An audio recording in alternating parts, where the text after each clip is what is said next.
Hey guys, how's everybody doing? Today is Thursday and today's actually Stella's birthday, so I just sent her off with my sister-in-law to go down to my mother-in-law's house for the day.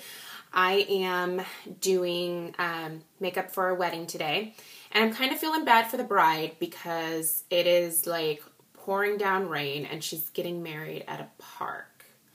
Not sure what possessed her to have a wedding in February on a Thursday in a park, but I had nothing to do with that decision, so I'm just going to show up and do her makeup and send her on her way. My hope is that it clears up a little bit for her, but I wanted to do my kind of final verdict review on the Sephora 8-Hour Wear Mattifying Compact Foundation that I picked up from Sephora. I've been wearing this for a week now, and I have to say that it's amazing. Like, I love it. I love it as much as I love my Everyday Minerals base. But what I like about this is that it's pressed, so it's not quite as messy. So it does come with a giant mirror there, and then it comes with a sponge, which I have tried to use a little bit, but I just don't like makeup sponges. I prefer brushes. So I've been using my EcoTools Kabuki brush, which is this guy here. And I've just been swirling that in there and using that. So you can see the actual product there. It used to have that little Sephora S in the middle. You can still slightly see it. I have this in the color number 24. This is a medium shade, and it's the color Vanilla. And as I said in my little haul, this is interesting. Sephora did something really great. So they labeled all of these as either yellow, neutral, or pink undertones. And you can see that by the little Y right there, that means that this is a yellow-based foundation. Yellow-based foundations work best with me because I tend to have more yellow in my skin than I do pink.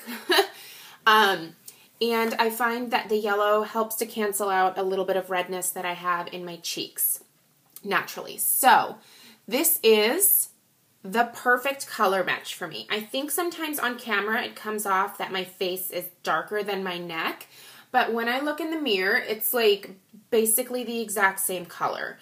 So this is probably just slightly, like ever so slightly, a tiny bit too dark, but the next shade down was definitely too light. So this is going to be absolutely perfect by the time that the sun comes out and I actually start getting a little bit of color to my face, or rather yet the rest of my body. So it's going to be perfect, but I'm totally able to make it work now, and like in person, like it looks so good. This stuff is amazing. It's so smooth. It feels like a very creamy powder. It's definitely a powder. You know, this isn't like a cream that turns to powder.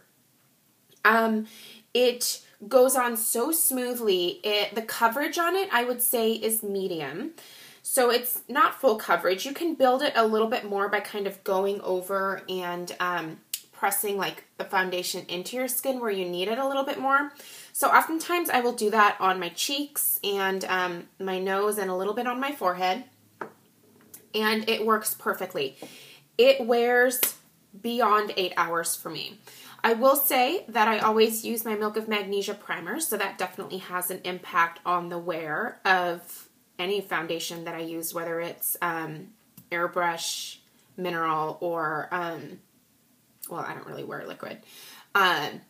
I have very, very oily skin, so I have to do that every single day when I'm wearing makeup, just so that the makeup doesn't slide off my face. I have not worn this on its own, so I really can't tell you what it would do just on my oily skin on its own.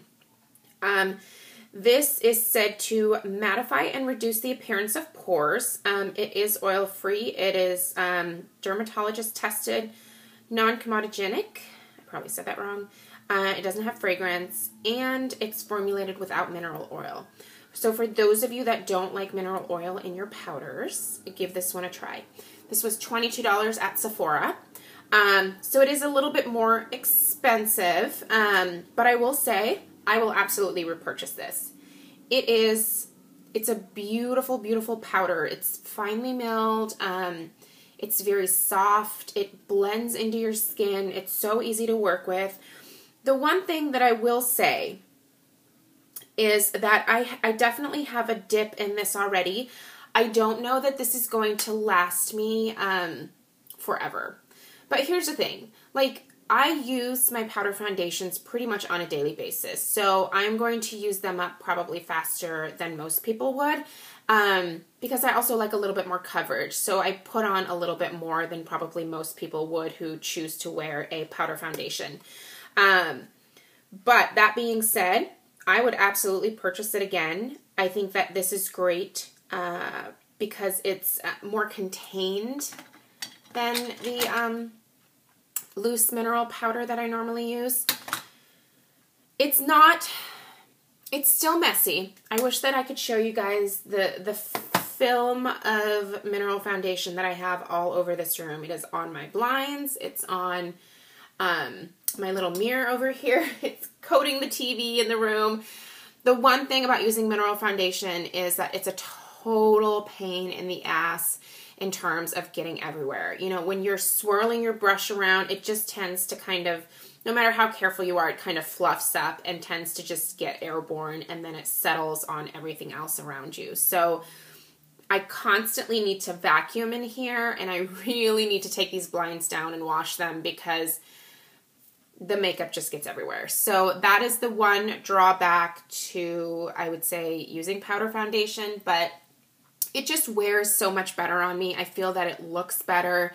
It's just better for my particular skin type. Like I said, I'm super, super oily, and it just kind of helps to absorb the oil that does break through the Milk of Magnesia primer. So for those of you that are wondering, I have lots and lots of videos talking about Milk of Magnesia and how I use it and the application. So definitely go back and, you know, kind of look through videos. I've mentioned it quite a bit.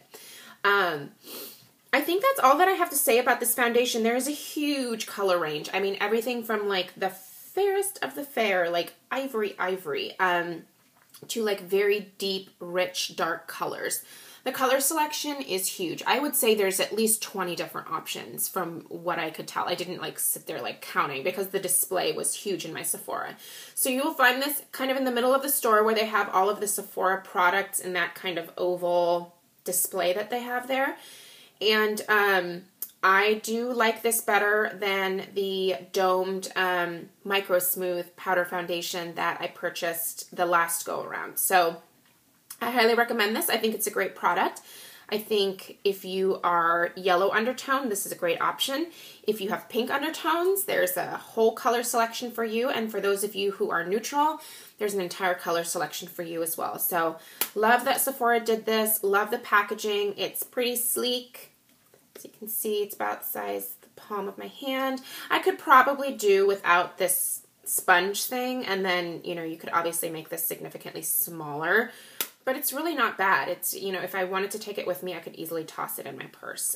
It does have like a magnet type closure. So there's no like little snap thing that goes down in here. So you can see the little magnet. Oops, right there. So anyway, hopefully this review was helpful for you.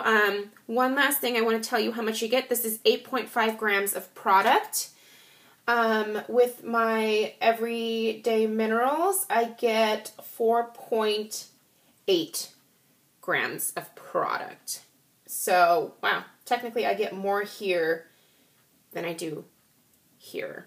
But I find that this lasts me longer, probably because I don't use quite as much. So, anyway, please leave me a question down below if you guys have any questions about the Sephora 8-Hour Wear Mattifying Compact Foundation, and I'll be happy to answer your questions. So, hope everybody has a great weekend, and I'll see you next video. Bye.